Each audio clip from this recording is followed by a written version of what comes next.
दिल्ली में फिजाई आलूदगी से निपटने के लिए मसनूई बारिश कराने का मंसूबा है। दिवाली के बाद दिल्ली में 10 नवंबर को मसनूई बारिश कराई जाएगी। महकमा मौसमियात के जराये ने इसकी तस्दीक की है। मसनूई बारिश के सिलसिले में सेंट्रल पोल्यूशन कंट्रोल बोर्ड और महकमा मौसमियात के हुकाम के दरमियान गुफ्तगू हुई है।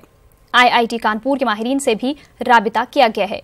मुल्क के कई हिस्सों में मसनूई बारिश का तजुर्बा किया जा चुका है। महाराष्ट्र, कर्नाटक और आंध्र प्रदेश के सूखा ज़दा इलाकों में मसनूई बारिश कराई जा चुकी है।